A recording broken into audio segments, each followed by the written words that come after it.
bem-vindo, seja bem-vindo. O podcast A Caça Talentos está no ar. Eu sou a Thaís Targa, eu ajudo você a encontrar o seu novo trabalho. E hoje a gente vai falar sobre futuro das profissões, crise, resiliência, reinvenção e tudo o que você precisa para se tornar um profissional melhor.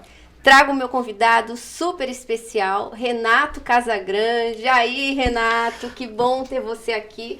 O Renato é presidente do Instituto Casagrande, é uma proeminência no mercado da educação. Renato estava falando com ele agora, tá hypado pra caramba, Renato, eu tô aplaudindo de pé. Você tá com muitos seguidores, né? Começou praticamente na pandemia e seu canal no YouTube tá com quantos seguidores?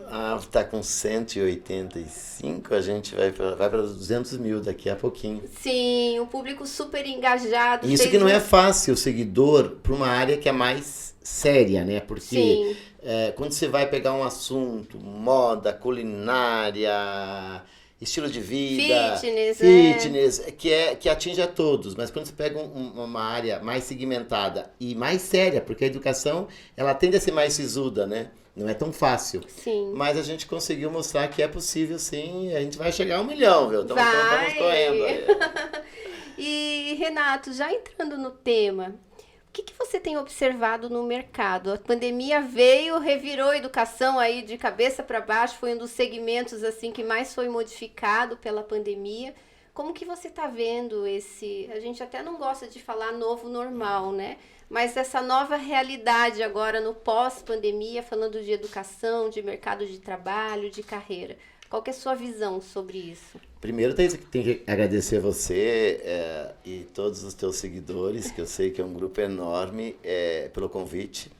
O pessoal que não sabe, mas nós temos uma história em comum lá atrás. Sim. Ou seja, eu conheci a Thaís menininha. Na época que eu era tímida ainda, quase né? estagiária. Ela veio buscar uma oportunidade, eu fui líder dela há um tempo, e eu acho um pouquinho responsável até por esse sucesso, né? Bem pouquinho, porque claro que o talento tá nela, mas ela abraçou uma função praticamente nova, que nós estávamos criando uma universidade, que eu era pró-reitor, e ela era tímida, extremamente introvertida, e nem ela talvez sabia do talento que estava dentro dela, o que ia desabrochar no futuro. Eu já percebi, porque eu sempre gostei, sempre identifiquei talentos. É claro que a gente nunca imagina até onde a pessoa vai chegar, porque cada um tem uma caminhada. Então eu quero só dizer que eu a conheço de muito tempo, quando você era uma menina tímida, quando você tinha uma função de auxiliar alunos, mas já estava dentro do teu DNA, porque você já estava trabalhando com carreira, auxiliando alunos numa universidade, e você começou a desenvolver um protótipo, vamos chamar assim, de um projeto de colocação profissional. E já foi um sucesso, não foi um tempo longo, né, mas foi um tempo que eu tenho certeza que foi uma sementinha para você, e eu fico muito feliz e honrado de estar aqui. Quando eu fui lançar o seu livro, quando eu fui no lançamento, e foi assim uma coisa, sabe? Eu fico afastado da Thaís e de repente eu vejo a Thaís importante. Eu vejo a Thaís assim, mas é a mesma Thaís? Não que eu não acreditasse, mas foi muito rápido também a sua explosão. Então eu quero dizer que eu estou honrado de estar aqui, eu que te honrado agradeço. de ser convidado, e eu sei que não é comum um educador estar aqui, porque... educador às vezes fala de uma carreira parece meio acadêmica, né? meio professoral, e não é bem o que eu quero fazer aqui. Eu quero falar com o jovem, quero falar com o profissional, com o adulto, porque a minha história é uma história de mudanças na vida, e até para mostrar que não é a área que você escolhe ela é predominante para o seu sucesso, é o que está dentro de você e a caminhada que você organiza, que você faz para o sucesso. Porque às vezes a pessoa diz, na educação é você professor. E professor é uma profissão super nobre, maravilhosa, mas às vezes a pessoa pensa, né, Thaís, o que eu faço depois que eu ficar 15, 20, 30 anos numa sala de aula? Eu vejo professores às vezes batendo na cabeça, mas eu não quero mais só ser professor, no sentido de que eu quero também expandir essa experiência que eu tenho para outros cantos, e não quero sair da educação.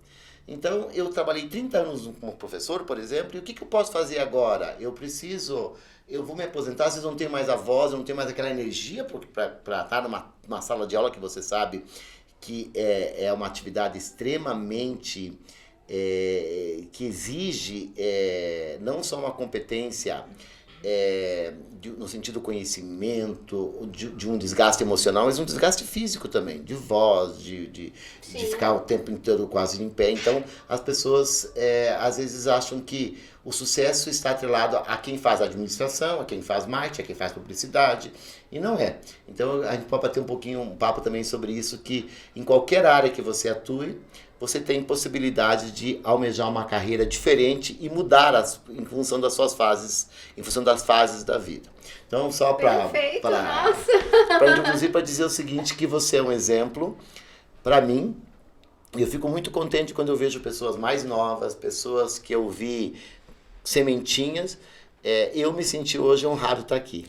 Então, eu quero deixar claro esse registro, porque nem sempre você recebe uma pessoa que viu você lá no início dessa caminhada. Então, eu quero dizer que endosso tudo que você faz, com muito orgulho, com muita honra, e me sinto um pouquinho, eu não vou dizer responsável, porque ela tem... Não, sim. Mas eu acho que é de saber que eu acreditei num talento. É tão bacana isso, E talvez naquela época, Renato, nem eu acreditava em mim. Não, eu lembro que você... Que você sabe que eu passei maus momentos lá, você chegou na minha sala chorando, insegura, você juntou um momento de vida pessoal com o profissional, você sabe bem, porque a gente conhece a história. Sim.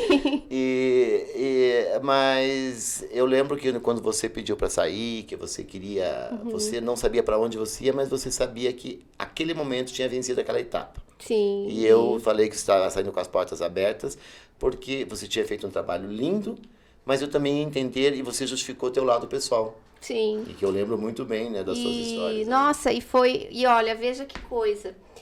Quando eu assumi a Central de Carreiras, trabalhando com você, eu falei, meu Deus, ele está confiando tanto em mim, e eu não sabia se eu ia dar conta do desafio. Foi que eu fui fazendo, e eu descobri em mim um talento de fazer algo que ninguém foi lá e fez, porque eu era profissional até de multinacional, que trabalhava ali no padrãozinho, então eu chegava, tinha um setor, eu assumia o setor, mudava o setor, implementava e boa, trabalho realizado. Você me contratou, não tinha nem o nome do setor, não tinha nem o local do setor. Tudo. Era um sonho que eu tinha. E eu não tinha esse perfil, eu achava que eu não tinha esse perfil. Mas como eu sempre fui muito responsável e acreditei, você inspirou como líder, me deu carta branca, autonomia, confiava em mim, o peso da responsabilidade, não, eu vou em frente. E foi tão importante, acho que foi uma das experiências mais importantes que o que eu tô fazendo aqui, ó, eu aprendi a fazer na universidade. Porque você lembra que eu era tímida e os alunos viviam me entrevistando. Daqui a pouco me botavam pra eu ir na TV, no rádio, eu tinha que me virar e tinha que ir. Ia ter que palestrar, eu sofria um mês. Chorava antes de palestrar. Lembro bem. E agora eu vejo, então às vezes a gente tá no meio do furacão, no meio da crise, no meio do sofrimento, só que a gente está ganhando músculo emocional. E tem muita gente que desiste tão perto de chegar ao sucesso, que desiste tão pertinho, né? A pessoa tá caindo, tá pertinho do chão e ela desiste. Ela fez toda uma caminhada e daí ela não consegue olhar para trás, para o retrovisor e trazer o ativo, porque todos nós temos ativos o tempo todo. Tem pessoas que têm menos, outras têm mais, mas você tinha...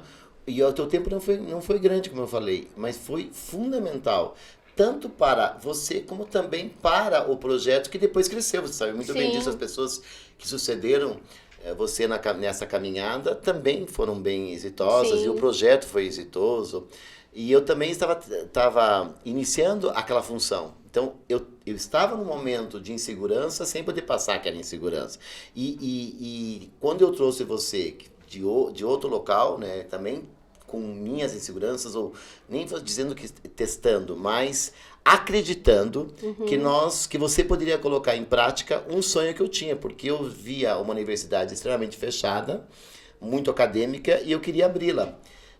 E era dentro de uma escola de negócios, que também era um projeto novo na universidade, e você abraçou, e tão interessante, porque você soube plantar uma semente, e quando você saiu já estava germinando, já tinha era uma plantinha. Sim. Já, e eu lembro que eu fiquei triste quando você me pediu para sair, porque eu não conseguia naquele momento ver ainda uma pessoa para te substituir, mas já estava, é engraçado, já estava lá plantado, você já tinha dado a estrutura para o projeto, e aí caminhou, e você caminhou também, as coisas aconteceram. Né? E a gente se encontrou agora na internet. Se encontrou na internet. Quem diria, né? Que depois da maturidade a gente ia fazer sucesso na internet, né? Que eu também já não Sim. tinha nem...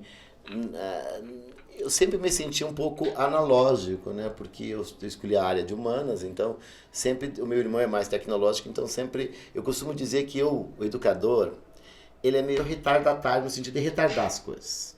O Rubem Alves, que é um grande educador que nos deixou, ele dizia assim que todo educador é um pouco retardatário, ele é retardo para promover uma mudança, mas ele não pode ser retrógrado. E eu sempre tive esse cuidado de não ser... O retrógrado, ele para ou anda para trás. Mas eu nunca fui, por exemplo, high-tech. Quando chegou o Orkut, eu lembro que eu achei uma besteira. No primeiro momento, essa ideia de conservador mesmo um pouco, né? Você diz, mas o Orkut, para quê? Uma preguiça. Eu acho que é bem isso, acho que o tema é preguiça. Preguiça de estudar, de ver como que funciona, acha que é difícil, porque eu sou da época que eu fiz curso de computação porque todo mundo ia ser programador. Sim. Eu sou de uma época que quando surgiu o computador, a gente fazia curso de MS-DOS e todo mundo viraria programador e fazia programação. E eu pensei, mas isso não tem nada a ver comigo.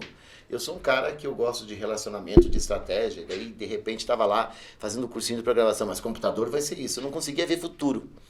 Depois, quando surgiu a primeira rede social mais, digamos, que nós utilizamos aqui no Brasil, que foi o Orkut, eu resisti, de repente eu me obriguei a entrar, porque estava todo mundo entrando, e eu me apaixonei pelo Orkut. Então era Orkut. E daí todo mundo começou a perguntar qual que é seu Face. E eu não conseguia entender a diferença do Face e do Orkut, e falei, eu não vou fazer Facebook, Sim. Vou ficar no Orkut. E tentei ser teimoso, olha o retardatário, né? Sim. E de repente estava quase virando retrógrado, porque ninguém mexia em Orkut e estava todo mundo no Facebook. Aí eu fiquei com uma raiva, uma preguiça de entrar no Facebook. Daí eu entrei no Facebook. Entrei no Facebook e me apaixonei pelo Facebook. Eu era o rei do Facebook na educação. Aí eu fazia palestra e dizia assim, atenção, anote meu Face. O menino levantou e disse, e o seu Insta? E eu me recusava a ter Instagram, porque eu achava que Instagram era tudo... Pra que tem Instagram? Qual a diferença? Aí o Insta tem foto. Falei, foto tem no Facebook. Até que uma hora eu fui convencido a ter o Instagram. Então, veja bem, sempre um pouco mais tarde. Aí agora eu adoro o Instagram e tenho o TikTok. Você tem gesto? Não tenho TikTok ainda. Então, eu tenho um Você não tem TikTok, você vai fazer o TikTok. O meu compromisso aqui hoje... Pro TikTok. O meu compromisso hoje é fazer eu tô para fazer o TikTok. Faltava algum estímulo. Então, só para você entender, nós na educação, a gente sempre está um pouco atrasado. Mas não é um atraso no sentido de um atraso intelectual. É um atraso de prudência, eu acho. A gente é meio assim, você não quer ir muito na onda. Você deixa que o mercado vá... O educador é meio crítico, assim. E também tem um lado. A escola, a educação, ela é mais tradicional. Né? O sistema é mais tradicional. Então, nós somos mais presos. E a pandemia, eu achei uma coisa interessante, porque ela quebrou tudo isso. Então, ela me deu uma lição, ela me deu uma rasteira. Porque se nós perdemos na pandemia... Muitos estudos mostram que nós vamos demorar 10 anos para recuperar a aprendizagem em português e matemática das crianças. Nós avançamos 10 anos em termos de mudança de chave. Nós estamos em 2029 na educação, no sentido que o professor... Só que foi uma dureza, Thaís, porque os professores foram para 2029, mas a escola continuou em 2019. Depois da pandemia, os professores voltaram com uma cabeça e a escola estava igual. Esse é um problema que a educação sofre, porque às vezes o executivo, vamos pegar o exemplo do executivo, ele muda e a empresa muda junto. Quando ela quebra a parede, quando ela muda o layout, e exige que a cabeça mude junto. A escola não muda o layout. Você chega e o professor ele aprendeu a voar na pandemia. É uma escola sem portas, uma sala de aula sem portas e uma escola sem muros. Quando ele chegou na escola, ele viu a escola com muro e a porta da sala de aula com porta. A sala de aula com porta. E ele se viu obrigado a se enquadrar. 200 dias letivos de novo, 800 horas, sinal, carga horária, hora de 50 minutos, e ele não estava mais lá. Então hoje é uma briga de um sistema que tende a levar o professor para o passado e de um professor, na verdade, que viajou para o futuro. Que veio transformado. Que veio transformado. Então é mais ou menos o que aconteceu comigo. Eu estava talvez com um discurso de um futuro, mas de uma prática de um passado. E a pandemia me levou para o futuro e eu não voltei mais. Nossa, então hoje meu trabalho é levar o professor, levar a escola para o futuro. e não mais o professor para passar. Então eu estou brigando com o sistema, só para você poder entender. E você não gosta nada de uma briga? Você sabe que eu não suporto acomodação. Ao mesmo tempo que eu falo desse sistema um pouco mais, talvez, lento, a Thaís me conhece que eu sempre fui revolucionário em todos os lugares que eu estive, e não diferente aonde eu estou agora, que é minha própria organização, de fazer a revolução, de fazer a diferença. Eu sou um cara inconformado. Eu não me conformo com a segunda-feira, nem com a terça, nem com a quarta, nem com a sexta. A hora que as coisas estão dentro de um padrão que eu sei que vão demorar para mudar, que eu sei que elas precisam de tempo para maturar, não sou eu que vou maturar, eu preciso já, eu até ajudo a maturação, mas eu preciso ir plantar, fazer não só colher, eu gosto de colher plantando coisas novas. Eu gosto muito mais de ver a colheita, eu ver a colheita e dizer assim, meu Deus, eu ajudei a plantar aquilo, mais ou menos que eu falei para você da tua história também, mas eu não estou lá bem na colheita, eu já estou num outro plantio, eu nunca fiquei para colher. Mas eu sempre observei a colheita, ou seja, eu fico feliz de ter ajudado no plantio e que as sementes germinaram. Eu acho que é mais ou menos isso, porque eu gosto de mexer com a terra, eu gosto de terrenos novos. Perfeito. E o que você vê agora? Qual que é o próximo passo? Para onde caminha a nossa educação? E por que você tem trabalhado tanto no sentido de trazer o professor transformado para dentro da sala de aula? Bem, primeiro eu vejo a educação num momento muito complexo. A educação no Brasil, ela é muito voltada a políticas de governo e não do Estado. Então, é triste de ver, mas os nossos educadores, eles ficam reféns agora nós estamos num momento bem complexo, entre a polarização, ela impacta no futuro, não é como uma empresa que impacta a economia, você automaticamente não tem uma mudança no estilo de gestão. Às vezes, na forma como um governo municipal assume, porque nós temos que lembrar, quando falamos de educação, que mais de 80% é escola pública. Sim. Então, se nós pensarmos em futuro do país, nós não podemos pegar aquela fatia que está na escola privada, na educação básica. Mas na educação básica. Educação superior ao contrário. Educação superior, a maioria é privada e menor. Mas a base, nós sabemos que você trabalhando na educação superior, a gente não faz milagre na educação superior. Não. Se o aluno vem com problemas sérios na sua formação básica, isso compromete a formação profissional dele, pode ser engenharia, medicina, pedagogia, direito, ele vai escrever, não vai conseguir escrever muito bem, ele vai ter muitas dificuldades, não tem nivelamento assim que de conta. Então, eu depois de toda a minha experiência, eu começo minha vida na educação básica, vou para a educação superior e volto para a educação básica, porque eu vi que na educação superior, muitas vezes eu não conseguia ir à frente, porque eu tinha que levar aquele meu conhecimento para a educação básica, para transformar e a gente conseguir levar para a educação superior alunos, ingressantes mais preparados.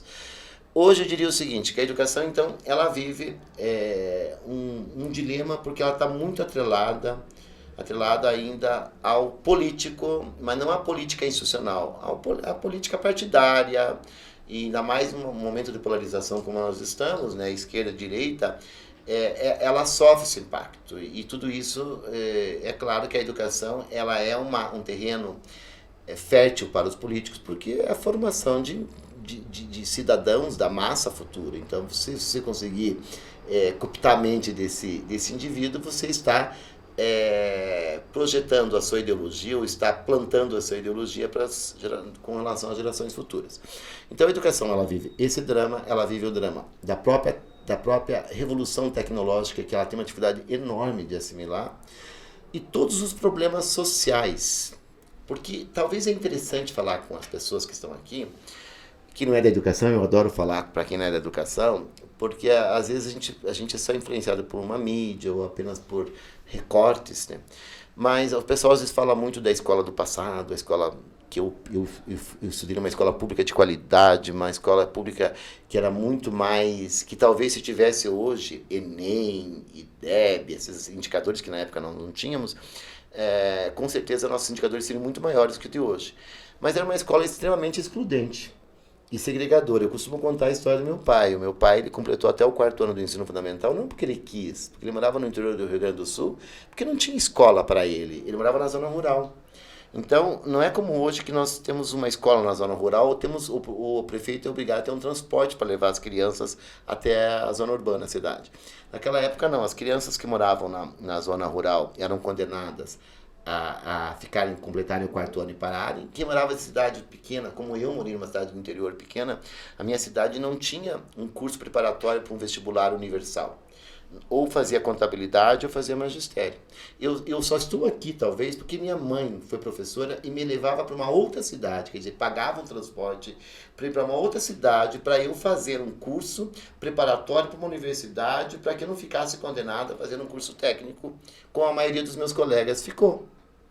Então, essa escola que nós dizíamos que era boa para poucos, Sim. porque tinham acesso.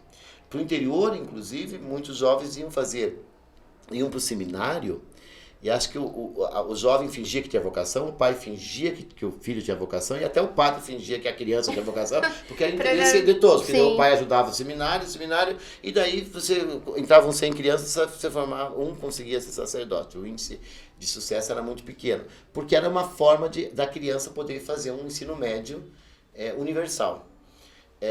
Então, a educação, ela sofre essa ruptura na Constituição, que nós incluímos todos, incluímos o pobre, e infelizmente a educação pública no Brasil ficou a escola do pobre. E nós hoje no Brasil somos um país que, comparados com proporcional à população, nós temos mais escolas privadas no mundo. Então hoje é difícil para a educação sem se separar, segmentar a escola pública, a escola privada, a educação superior privada, a educação superior pública. E se eu falar de educação, eu falo de educação superior, é um outro mundo, que está ficando trágico, por sinal. Formação, podemos depois falar um pouquinho sobre a formação profissional da educação superior, que é outro dilema. Mas só da educação básica, para concluir esse meu raciocínio, é dizer que os desafios, eles estão, primeiro, em políticas de Estado fortes que independam o governo A ou B, elas têm que ser cumpridas. Ou seja, nós não podemos estar reféns de um governo X ou Y, independente de qual governo vier assumir. Segundo, eu acho que nós temos que ter um investimento muito forte na carreira do professor. Nós estamos vivendo, é uma coisa pouco falada ainda, mas nós estamos vendo um grande apagão de professores. E não é um apagão, na escola privada é um apagão real, porque a escola privada, ela tem uma seleção mais dura que a escola pública. Porque a escola pública mais tem concurso. Eu conheço prefeituras que fazem concurso público para professores, que colocam uma nota mínima e que não conseguem preencher as vagas e vai descendo para poder entrar.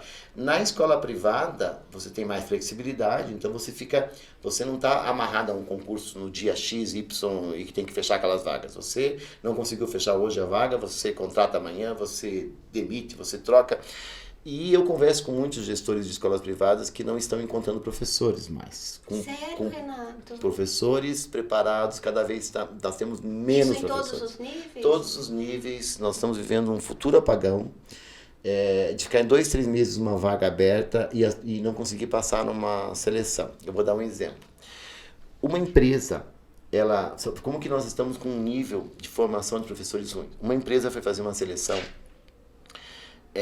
de vários profissionais assim para um cargo que exigia nível superior. E ela colocou pedagogo, administrador, engenheiro, ou seja, ela exigia que a pessoa tivesse nível superior. Então, muitos pedagogos formados para serem professores foram para conquistar uma vaga. E a prova de seleção, a primeira prova, era um ditado de palavras. E o pedagogo foi em último lugar. Ou seja, ele que se prepara para atuar no magistério, vem com uma formação extremamente deficitária de educação básica. Você pode perguntar, mas por quê? Porque é fácil entrar. O curso mais barato que tem hoje é o curso de pedagogia. Você compra a mensalidade por 30, 40 reais. Tem vagas em tudo que é canto. É o curso que tem mais educação à distância. Eu não estou dizendo que a educação à distância não é bom, mas se a educação à distância não for bem implantada, ela pode ser um joguete do mercado educacional, que tem um mercado educacional forte aí competindo e que amplia vagas e que oferece para esse estudante uma possibilidade de emprego, porque o emprego existe, porque existem vagas e vagas e vagas, E para muita gente é uma ascensão familiar, porque ninguém conseguiu estudar e aquela menina ou aquele menino conseguiu fazer pedagogia por R$ 49,90 por mês, ainda com um sistema de financiamento e se forma e consegue emprego. Porque entre você entre não ter professor e ter um professor mal preparado, o sistema vai contratar um mal preparado. Em São Paulo foram fazer um teste de seleção para professores e 2.000 professores tiraram 0 e foram contratados porque eles precisavam desses 2.000 professores. Entre o aluno ficar sem aula, pelo menos o professor nota 0 é um tutor. Em tese está lá. Eu que fui diretor de escola. Eu que fui diretor de escola, eu sei que eu preciso de um professor para. Então, eu vou culpar o professor? Não, eu vou culpar um sistema que não olhou para esse professor, que não está olhando para a formação desse professor, que não está, na verdade, mostrando para o futuro professor que tem uma carreira legal. Porque uma vez um articulista da revista Veja pegou todos os salários dos profissionais e colocou, e disse o seguinte: o professor não ganha menos que os outros no início de carreira. Ele colocou o engenheiro lá ganhando 2, o advogado ganhando 2, o professor ganhando. Só que ele esqueceu de falar que um advogado entra com 2 e pode chegar a 50, 70, 80. O engenheiro entra com 2 e pode chegar a 70, 80. E o professor, você pega uma carreira, ele entra com 2 e vai chegar a 4. E isso faziam todos. Então, o jovem olha para isso aqui, quando ele vai naquelas filas de profissões, ele vai lá e vê cada profissão e vê o lado magistério e diz o seguinte: mas é baixo demais. Daí ele pensa, mas então a profissão é fácil. Que, são só 200 dias de trabalho, tem feriadão. É uma das mais difíceis. Nossa. A Angela Merkel falou o seguinte um dia: se você pensar em ser professor, pense várias vezes. Porque o professor é uma profissão diferente. Se você não tiver talhado para aquilo, você não vai resistir. E o duro é que as pessoas às vezes entram, não são talhadas e não conseguem desistir. Porque elas se formaram para aquilo, não têm outra ocupação, e aí se tornam escravas da profissão e, infelizmente, além de prejudicarem a sua vida, porque elas vão carregar isso por 20, 30 anos, esperando essa aposentadoria, elas vão, na verdade, comprometer o futuro de tantos e tantos jovens. Porque pesquisas mostram uma coisa, Thaís. Se a criança não se apaixonar pelo professor, ela não aprende. Ela tem que gostar do professor. Se você pegar uma criança que não aprendeu matemática, você vai tentar lá, você vai encontrar, é uma criança que não gostou do professor de matemática. A criança que não foi alfabetizada, ela teve um problema com o professor de alfabetização e comprometeu. O professor tem que despertar paixão na criança. Eu confesso que os professores, quando eu falo de... Primeira tarefa de professor, quando ele entra numa sala de aula, é despertar a paixão em todas as crianças. Nenhuma pode ficar sem se apaixonar por ele. Não é uma profissão que eu entro e tenho o direito de dizer o seguinte: não, que não for com a minha cara. Uma empresa, eu como líder, muitas vezes eu sabia que pessoas que trabalhavam comigo não gostavam de mim. E que a gente ia conviver numa boa, porque o meu estilo de trabalho às vezes não batia, o meu tipo de pressão não batia. O professor, não. O professor tem que despertar paixões. E eu lembro com o professor, e me sinto muito honrado de contar minha história com o professor, que eu chegava na sala de aula, no ensino médio, para ensinar matemática, e ninguém me falou isso. É uma coisa que eu percebi, foi intuição. E eu identificava no primeiro e segundo dia todos os alunos que não iam com a minha cara. E geralmente eram meninos no ensino médio, porque eles tinham o ciúme do professor, porque as meninas ficavam meio dando em cima do professor. Você sabe que a pessoa de matemática, você parece que é meio poderoso, a pessoa tem um pouco de medo, tem trauma, daí chega na sala de aula, eu era piazão, chegava lá ensinando matemática, as meninas já ficavam, que bacana, professor de matemática, eu era mais estilosão, às vezes ia com óculos diferente. Tem até uma foto que eu postei um dia assim, eu de guarda-pó, no colégio, com óculos, assim, tudo. E até hoje encontro os meus ex-alunos, me falam isso. Eles lembram do seu estilo? Lembram, me encontro, e esses dias fizeram uma homenagem para mim no Instituto Casagrande, ex-alunos. Eu era amigo dos alunos. E eu lembro que eu chegava e já identificava os alunos que não gostavam de mim, e na chamada eu já marcava assim com um asteriscozinho, e esses alunos decoravam, os primeiros nomes que eu decorava eram aqueles que não iam com a minha cara, que fechavam a cara. E eu já me aproximava deles. No primeiro dia eu já sabia o nome. Tinha um aluno, por exemplo, Marlon, nunca vou esquecer. Ele estava assim, primeira aula, dando aula, ele pegou, baixou a cabeça e foi dormir. Para me provocar, para dizer assim, não tô nem aí com a tua aula. O que você, geralmente o professor faz? Chama atenção na frente dos outros, manda para fora, né? É uma coisa natural, porque eu tenho um poder, mas naquela época, muito maior que hoje. Eu cheguei lá e ele, Marlon, você não tá bem? O que tá acontecendo com você? vai pra fora, vai tomar uma água. Quando que um professor manda um aluno tomar uma água? O professor manda um aluno pra fora. O aluno tem que implorar pra tomar uma água. O professor não deixa. Era uma forma diferente de eu chegar. Aí ele ia, ficava um bom tempo enrolando, voltava. Eu sabia que eu precisava conquistar na segunda aula, ele estava de novo dormindo. Só que eu chegava lá e dizia, Marlon, ele levava um susto de saber que eu sabia o nome dele. Começou a haver uma relação. E daí no terceiro dia ele já não tinha mais cara de pau de dormir, porque ele estava numa situação, nós começamos a formar uma relação. 15 dias depois, o Mário estava pagando o quadro para mim. O Mário tava brincando, eu dizia, quem vem pro quadro? Vem você, Marlon. Aí eu vou. Então, eu lembro que esse era um desafio, porque eu sabia que aquele grupo que gostava de mim ia gostar de mim num segundo momento. Eu tinha que investir meu tempo naqueles que não iam com a minha cara, porque são nos 15 primeiros dias, aquelas impressões iniciais que vão definir muita coisa que você faz. É igual quando eu vou conversar com você, é igual uma entrevista de emprego, é igual na hora que eu chego numa organização, é a hora que eu vou ver tua roupa que você está usando. Ou seja, num primeiro momento aquela impressão fica. Então, um professor, mesma coisa. Então, eu trago tudo isso. Nem sei porque que eu puxei esse assunto, mas... Aqui é tudo junto e misturado, eu já não misturei, tem roteiro. Renato, vamos ali, mas eu estava falando, acho que do professor e dessa questão de se identificar com o aluno. Então, agora também tem que seguir o fluxo, porque eu estava falando lá atrás. Eu estava falando lá atrás que o professor tem essa questão das políticas, tem a questão da tecnologia, essa dificuldade de falar da formação do professor. Isso. Agora que eu voltei. Isso. Então, o professor, na verdade, não é culpado, ele é vítima de um sistema. Então, eu falei do curso da salário de engenharia, ele ganha pouco, ele tem poucas perspectivas de carreira. Na visão dele, porque eu vim aqui falar diferente.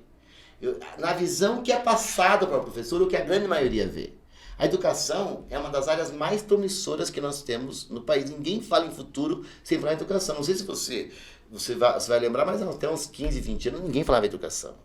Hoje é fantástico, Jornal Tal, CBN, CNN, a educação é tema, é pauta. Antigamente só falava em educação, educador lá, doutor em educação, que escrevia um artigo e ninguém lia. Hoje nós temos Blitz Jornal Nacional, nós temos, não sei, ela é um assunto, eu costumo dizer que no Dia do Professor, no ano passado, a Rede Globo chegou a mudar a programação do Dia do Professor. Todo dia é Dia do Profissional. Eu lembro o primeiro dia que eu vi que o Bom Dia Brasil encerrou, acho que faz uns 6 anos, 7 anos, que eles encerravam, sempre o Chico Pinheiro, encerrava todo dia falando de uma cidade, salve, Sertãozinho. E o Dia do Professor foi um dia que ele parou para falar sobre o Dia do Professor. Mas tem o dia do advogado, o dia do médico, o dia do policial. O professor é uma profissão diferente. E a educação tem N possibilidades. Que o magistério, a formação, se o professor souber desenhar, na verdade, tiver projeto, tiver olhar, tem muitas perspectivas. E essa formação deficitária, o professor precisa urgentemente, quando ele termina um curso desses, que infelizmente são cursos que não preparam adequadamente, não preparam nem para um sistema antigo, porque a gente diz, não, preparou para a escola do século XIX, nem prepara para isso, porque ela tem que preparar um professor com um conteúdo forte. Ela não prepara nem para o futuro, nem para o presente, nem para o passado, porque ela prepara um ser frágil, que tem medo, que é inseguro, que é remunerado pouco, e que é exigido muito. Então eu estava falando que a profissão do professor é muito complexa, é muito difícil, porque tem envolvimento, um desgaste emocional muito grande. Eu fui diretor de um colégio, aqui em Curitiba, que ficava em frente a um hospital psiquiátrico. E os professores brincavam que a hora que se aposentar era só atravessar a rua. Porque é uma fabriquinha de loucos. Sim. 30 anos de magistério, a pessoa sai acabadinha. A voz... não tem colágeno que aguente, né? Porque, eu não dou conta de ser professora, eu sou muito nervosa. Não quero despencar. Mas você hoje, você tem uma comunicação forte hoje para ser professor, você tem que ter uma aptidão, uma habilidade de criar empatia com o teu público. Eu acabei de falar do aluno. Você, com certeza, para o ensino médio daria, tanto que você não era professora, mas você era uma educadora na universidade. Porque você quem trabalha com educação vira um educador. Eu costumo dizer que nós temos a profissão professor e a missão educador. A profissão do magistério, professor, ela é vocacionada. Então, o sindicato às vezes não gosta quando eles falam assim, não, mas é uma profissão vocacionada, então é missão. Missão significa que eu vou abrir mão da profissão. Quando eu falo em profissão, eu quero ter carreira, eu quero ter estrutura para trabalhar legal, eu quero ter possibilidades de ganho. Isso é carreira, é profissão. Mas para dar certo como professor, você tem que ter isso dentro de você. Eu vou citar algumas profissões que eu considero todas elas têm uma identidade. Sim. Vamos lá, é o jornalista, o comunicador, o escritor, o artista, o político, o religioso, o professor. Essas 7 profissões, todas elas mudam o mundo pela identidade. Porque o jornalista imprime o que ele é. Eu pego, por exemplo, um Boechat. O Boechat teve uma capacidade enorme de mexer nas minhas crenças, só de ouvindo as manhãs. Né? Eu vou num filme, por exemplo, um cinema, eu não quero levantar de uma poltrona do cinema, porque eu estou assistindo uma Edith Piaf lá, uma interpretação da Edith Piaf, e está me transformando. Sim. Uma música me transforma, um Fernando Pessoa me transforma, um religioso me transforma, um político me transforma. Sim. Porque ele transforma um sonho meu, vira uma política que vira uma realidade. Uma Ana Maria Braga, muitas vezes, você é o exemplo, que você é uma comunicadora, você muda o dia de uma pessoa. Você sabe que você tem o poder, Thaís, e conforme você fizer um podcast, um post teu, você pode mudar a energia daquela pessoa. Às vezes, um dia que ela te assiste, ela pode ir bem numa entrevista de emprego, pode arrumar o emprego dela, pode mudar a vida dela. Olha a força de um comunicador, porque você é uma comunicadora. Verdade. E o professor tá igual. Nós todos temos um poder enorme. Todas é meio missão, é uma coisa que combina. A minha irmã é bancária do Banco do Brasil, se aposentou no Banco do Brasil, eu costumo dizer, conta histórias de banco. Ninguém quer ouvir, coitadinho. Porque história de banco, as minhas histórias são de gente, eu tenho história aqui pra contar, eu fico horas, porque todas são histórias de pessoas que passaram por mim. E a gente aprende, né? Ao ensinar, a gente aprende, a gente também é transformado. É transformado. Então eu brinco com o bancário, porque a minha mãe fez concurso do banco, podia fazer concurso da Receita, podia fazer concurso. E eu quero dizer o seguinte, que tem algumas profissões que não, você nasceu para aquilo. E o educador é isso. Infelizmente, aqueles que nasceram para educação, eles olham e dizem o seguinte, eu nasci para isso, mas eu não quero isso. Tá entendendo? Eu nasci para isso. A Fernanda Montenegro falou do artista uma vez, quando perguntaram, né, para ela, que conselho ela daria para um jovem que quer ser artista? Ela falou assim, diga que não. Aí perguntaram, diga que não. Mas se a pessoa insistir, não. Daí, mas se insistir 10 vezes, mesmo assim, você falar não e ela for, aí ela vai ser feliz. Ela nasceu para isso. Porque é muito difícil ser artista. É como ser professor. Ou você acha que um escritor ganha rios de dinheiro? Não dá para pegar um cara que é best-seller ou pegar um cara que é global. Nós temos que pegar o artista, nós temos que pegar o professor, nós temos que pegar o comunicador, o jornalista. São profissões que imprimem identidade e que, infelizmente, num país como o nosso, não são bem valorizados em termos de remuneração. Ou seja, a missão é nobre, mas a profissão ainda está distante dessa missão. Perfeito, perfeito. E é engraçado eu pensando aqui, né? Tem dia que você posta porque simplesmente eu não sei passar o dia sem postar. É mais forte vício, do que eu. Você fica pensando, o que eu vou postar hoje? Eu não sou blogueiro como você, eu não sou influencer. É bem mas eu fico... E quando a gente vai buscar as curtidas, não é bem... A curtida, honestamente, não é a questão da fama. É preciso dizer assim, ó, isso tem sentido. Eu fico pensando... Porque às vezes você posta uma coisa que pra você tem sentido e não tem repercussão. E eu fico pensando, por que isso não faz sentido para os outros se faz para mim? Eu fico pensando, eu me comuniquei errado, eu tô fora. Aí eu aprendo com isso. Veja que interessante, eu aprendo o seguinte, não, mas o meu público, e o meu público são professores, né? O meu público, ele é um público que isso não está claro para ele, ou isso não é interessante, ou é tão interessante, eu consigo, pela postagem e pela repercussão, eu consigo entender. E isso que fez com que o instituto que eu presido tive sucesso também. Eu acho que eu conheço o que está lá na outra ponta e a rede social me ajudou muito nisso. Porque são poucos educadores que estão na rede social da forma que a maioria, ele usa a rede social apenas para posta aquela foto assim por postar, que eu já fiz muito isso. Sim. Mas você criar uma identidade com o teu público, você aprende, e quando você entende, você consegue orientar o gestor, como falar com ele, você consegue orientar uma pessoa que está contratando um professor, qual é o perfil. Então, é muito interessante como a rede social te ajuda e que às vezes o pessoal não percebe que ela pode ser um instrumento para a gente entender as pessoas, se relacionar com elas e conquistá-las, inclusive. Perfeito. E você fez essa virada bem durante a pandemia, Renato, porque na pandemia você não era tão... Você não tinha tanta Eu popularidade tinha um canal de na YouTube com rede. 700 pessoas. 700 pessoas. Veio a pandemia, mudou tudo sua realidade. A pandemia, eu costumo dizer o seguinte, eu vou usar um exemplo bem concreto. Copacabana, Avenida Atlântica. Eu sempre fui para o Rio de Janeiro, eu tenho um pequeno apartamento lá, então é um local que eu adoro, me dei de presente em uma certa altura da minha vida, quando estava mexendo, me dando a chave.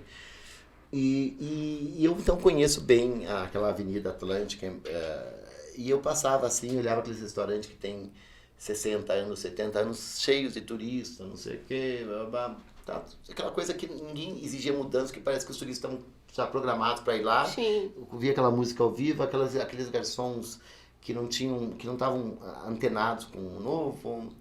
Aí veio a pandemia, e no meio da pandemia eu fui para o Rio de Janeiro fazer um trabalho, peguei Covid, por sinal, lá. Peguei Covid, foi no Rio. E vi aqueles restaurantes todos fechados, foi naquele período que estava tudo fechado, assim. Sim. Achei tão triste aquilo e pensei, será que volta, né? Então, chegou um momento que a gente não acreditava nem que o mundo voltaria, da forma como estava, porque parece que o vírus não ia mais embora. Foi a época que não tinha vacina ainda, final do ano de 2020. E depois da pandemia eu voltei e vi restaurantes clássicos fechados. Assim, eu olhei assim, aquela porta fechada e falei, caraca, esse aqui, a crise pegou, o cara não conseguiu voltar.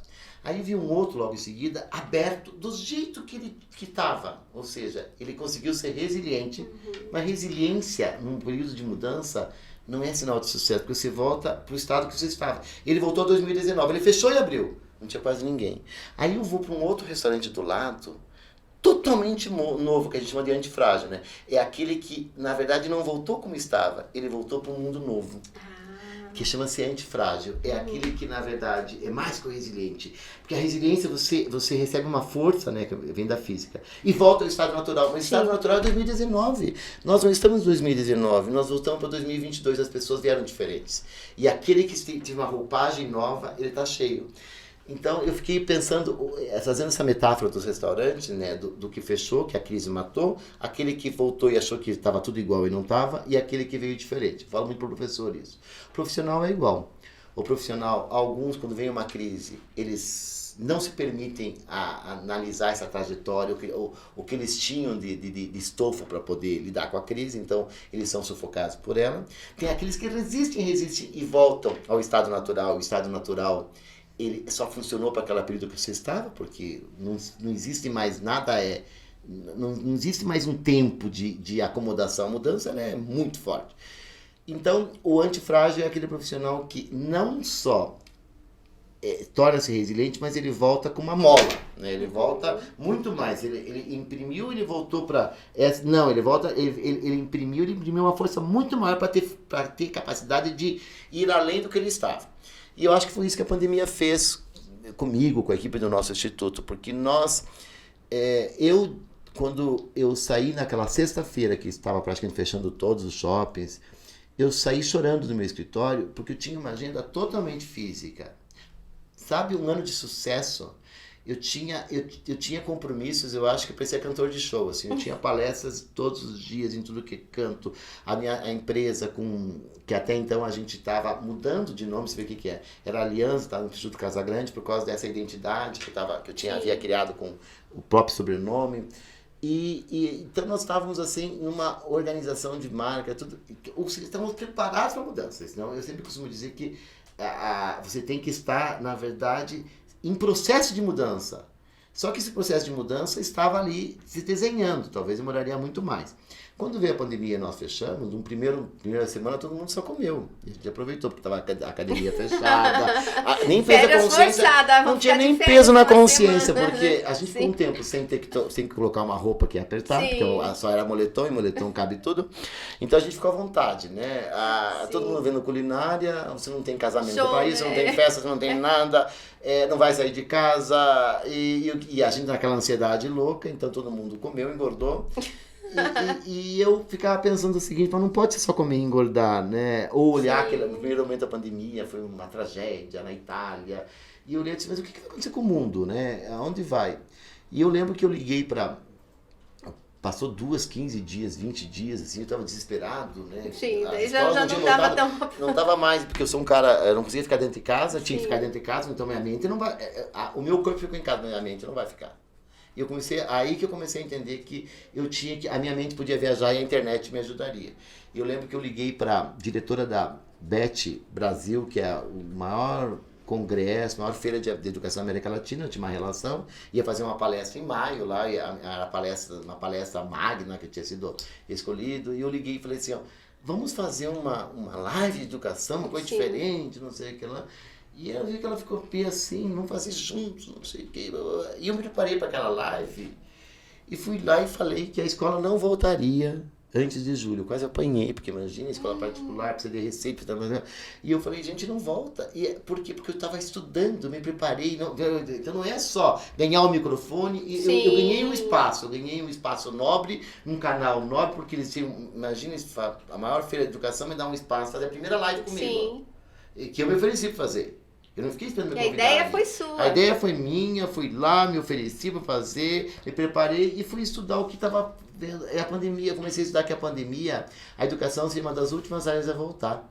Porque nós não tem espaço entre um aluno e outro, nós não tínhamos nem, a gente não tinha ainda a certeza se a criança pegava ou não pegava, o professor, ou seja, eu falei, não vai ter. E aí eu lembro que eu anunciei, provavelmente o nosso ano letivo vai ser igual ao letivo da Europa.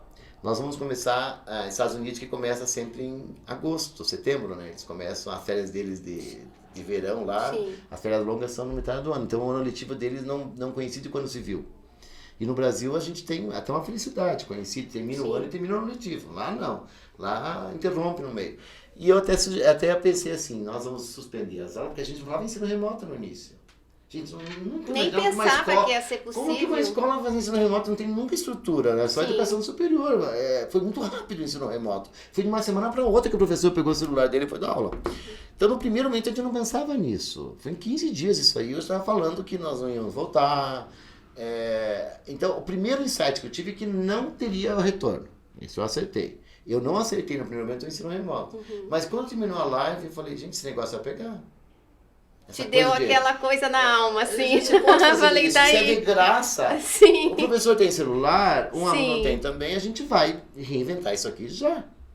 E eu comecei a falar dessas coisas. Que massa. Sabe? Comecei a falar a coisa louca foi o seguinte, que na pandemia todos estavam frágeis.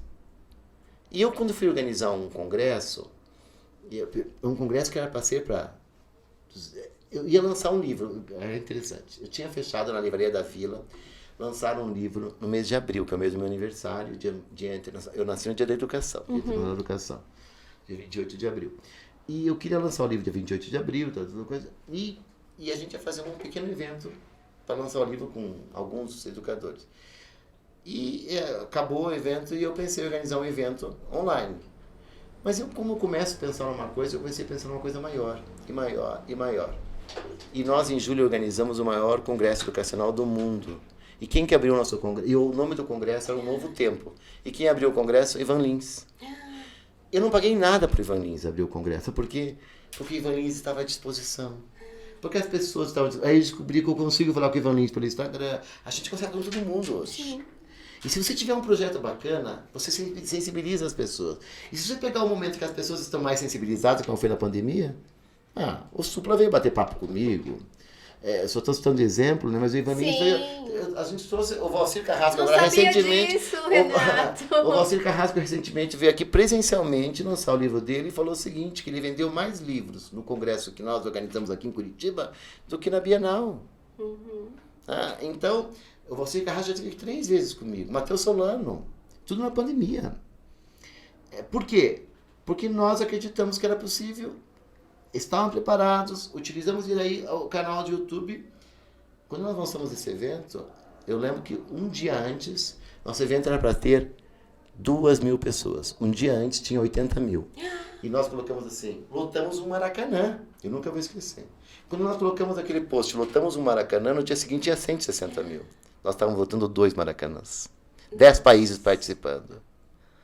E isso mudou a nossa vida. Sim. Né? Porque você sabe o que é a rede social, o poder que ela tem. Então, nós temos hoje uma comunidade com mais de 500 mil educadores.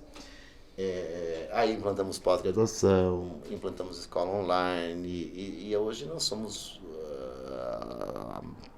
eu não vou dizer a maior, online é maior, tá? A escola de educadores, mas nós viramos uma referência e criamos uma afetividade e está associado a isso, de conhecer o que passa na cabeça. A gente entra em todos os cantinhos desse Brasil, conversando, e uma das coisas que eu diria é que a gente não ficou só preso à pedagogia, a gente trouxe a arte, a gente trouxe a cultura, todo evento que a gente traz pessoas de outras áreas para bater papo com os educadores, sabe? Eu já fiz eventos só com trans, com a Maite Schneider, por exemplo. Sim, adoro a Maite. Conosco. Então, a gente fez um trabalho de inclusão muito bacana, sabe? Porque durante muito tempo a inclusão na escola estava só a criança que tem alguma deficiência. E não, a gente fomos discutir todo tipo de inclusão. Mas discutir mais do que simplesmente o professor discutir, trazer, sabe? Ter coragem de trazer essa realidade. Então, eu acho que a gente conseguiu encontrar no microfone, na telinha, no espaço, no canal de YouTube, no Instagram, a gente encontrou um meio, mas o conteúdo é nosso. A gente já tinha isso, acho que a gente estava preparado para isso. Foi só despertar, foi só riscar o palitinho de fósforo que pegou fogo. E você é um mestre em preparação, né? Porque eu lembro de você se preparando. Sabe o que me lembra? Lembrei de uma cena aqui. Você lembra quando você fez a inauguração ali da Escola de Negócios? Inesquecível. Então, o Renato Casagrande ia fazer o grande discurso da noite. O maior discurso da minha vida. Maior discurso. E ele treinava, né? Tava ali se preparando mesmo. Contratei a Cida Stier, querida. Fono. Preparamos o discurso porque era o lançamento da Escola de Negócios de uma grande universidade. Todas as autoridades estavam lá. Eu tinha pouco tempo de casa, então era meu primeiro projeto que eu apresentaria. Estava associado a esse projeto com uma série de projetos estratégicos, projetos nacionais, inclusive, teatro, centro de eventos, tudo. Estava tudo atrelado, eu era responsável pela Escola de Negócios, era o lançamento, então o prefeito, estava o Max Geringer na plateia, aquele teatro... Imagina o nervosismo, aquele gente. teatro lotado, quando eu vou começar a falar... O teatro era o maior até então, né? Porque o outro não estava pronto, né? Lotado, aquele discurso preparado... Um colega que você conhece que ficou lá, ficou nos bastidores porque estava programado assim, tinha meu discurso e para aquela época tudo era novidade, então o discurso tinha as imagens que corriam solto. Exatamente, o PowerPoint, né? Com todos os projetos, as imagens da nova escola, novos alunos, da central de carreiras que você ia tocar, então estava lá sendo anunciado tudo. Quando eu começo a fazer esse discurso lindo e maravilhoso, que eu estava atrelado a um papel, atrelado a um texto, com as barrinhas que o fonoaudiólogo te ensina aqui, tem as pausas, tudo com o PowerPoint lá na coxia, lá nas cabines lá de som, tudo, cai a luz. Cai a energia completa, a tela sobe, fica aquele breu, porque não tinha nenhuma luz de emergência. E eu fiquei naquele momento assim, esperando, e eu sabia que quando eu podia acontecer aquilo, poderia não voltar à luz em meia hora, 40 minutos, porque tinha acontecido já em outros momentos. Então ficou um silêncio total, ninguém nem fez aquela... Fica aquele ambiente mais formal, né? Mais formal, porque era formal o ambiente, sabe, cheio de empresários. E eu lembro que o meu chefe, que era o reitor e era o presidente do grupo, chegou e falou, continue Casagrande. Imagina se seu chefe... Continue Casagrande. Eu não via ninguém, não via nada, nem me via. Era uma coisa assim, totalmente escuro. Porque não tem janela, não tem teatro. Continue Casagrande. E aí eu falei assim, vocês estão me ouvindo? Eu tenho uma bomba de voz. Sim. Todo mundo falou, sim. E daí eu pensei, agora não tem o que fazer, eu tenho que continuar. Só que continuar como? Aonde eu parei, não tenho papel, não tenho slide, não tenho nada. Eu tô com todas as autoridades aqui assim, um silêncio absoluto. E ainda tem esse microfone. Então, e ainda as pessoas não estão te vendo, tu e tá a pessoa não no escuro. vendo, é só a minha voz, naquela escuridão, lotado um teatro enorme lá, e aí eu começo a fazer o discurso, e daí quando eu comecei, que caiu a ficha, falei, meu Deus, eu comecei, não posso parar mais. Primeiro você começa, é melhor dizer, não, vamos tentar, mas quando eu comecei, porque eu cumpri uma ordem, eu não ia fazer. Sim. Eu cumpri uma ordem, o meu chefe diz, faça! Eu era... Faça na frente de 700 mil pessoas, né? E essa foi a lição do preparo. Né? Aí eu vi que eu estava preparado. Faça. Aí meu cérebro se dividiu em dois. Um é o presente. O que eu vou falar? Só que eu estava preocupado com a folha que viria depois. Porque, e se eu terminar aqui e não souber o que vem depois? Porque eu tinha várias folhas do discurso. Né? E tudo... Gente, esse dia eu vou dizer o que o Max Gehring me disse quando terminou. Um líder, na verdade, ilumina até na escuridão. Quer dizer, mesmo um líder ilumina, inclusive na escuridão, porque eu tinha luz própria. E eu acho que eu dei uma lição, eu acho que foi um exemplo para todos os professores, porque os professores às vezes reclamam que não tem recurso. O maior recurso que eu tinha era eu. Era o meu preparo.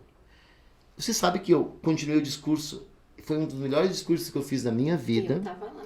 O discurso foi porque eu estava tão preparado e eu me compenetrei e eu falei, eu vou conseguir. Eu sempre tinha uma coisa assim, que lá na programação neurolinguística, que quando eu entrava, hoje eu não preciso mais, mas eu fazia uma certa, tinha uma âncora de lembrar os momentos que eram que eu tinha ido bem para eu poder ter uma lembrança muito positiva e daí eu ter uma energia legal.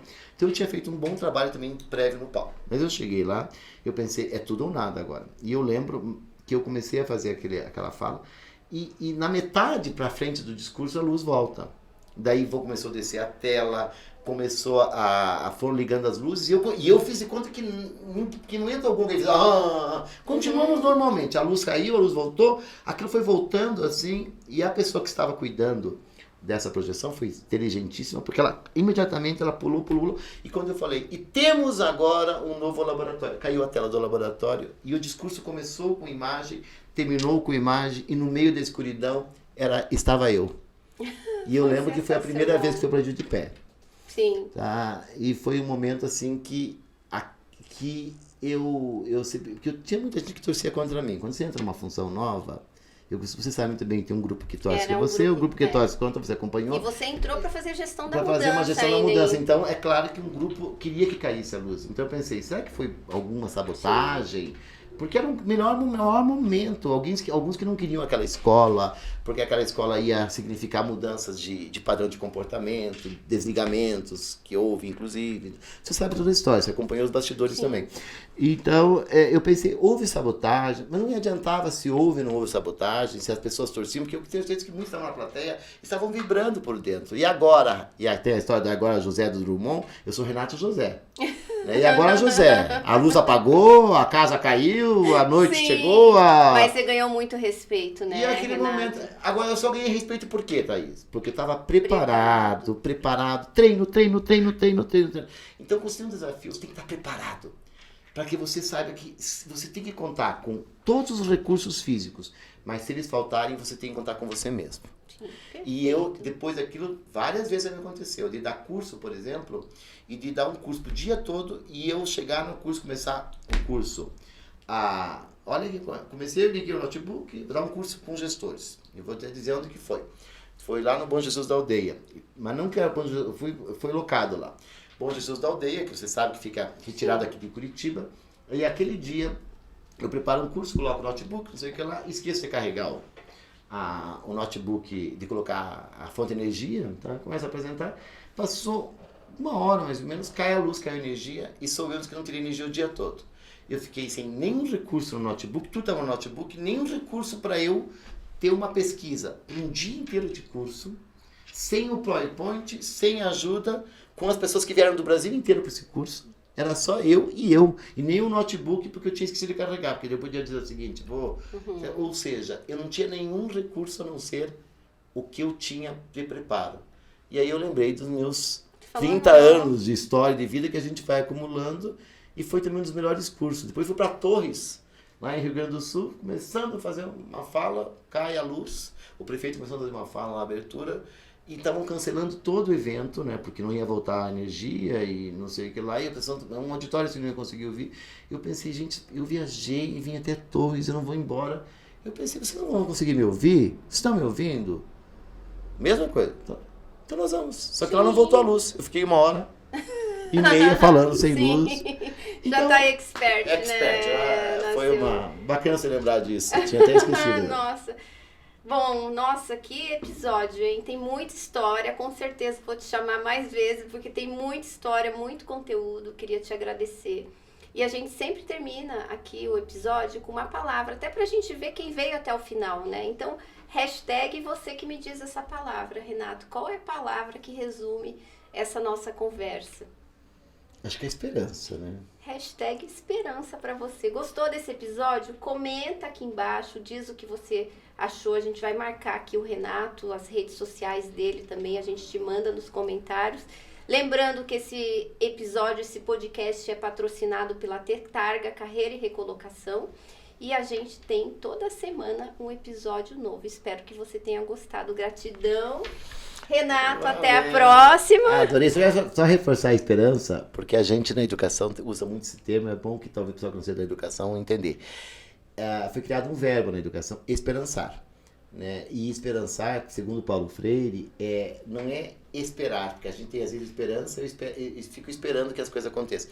Esperançar é levantar, é ir atrás, é fazer o diferente. Eu acho que é isso que eu quero trazer esse aqui, que a gente tem esperança de uma nova carreira, de um novo futuro, de um novo emprego, de um novo salário, mas não é ficar esperando. É ir atrás. Eu sempre, até hoje tenho muita esperança, mas é um esperançar. Nunca parei, sempre foi atrás. Nada veio de graça pra mim, nada.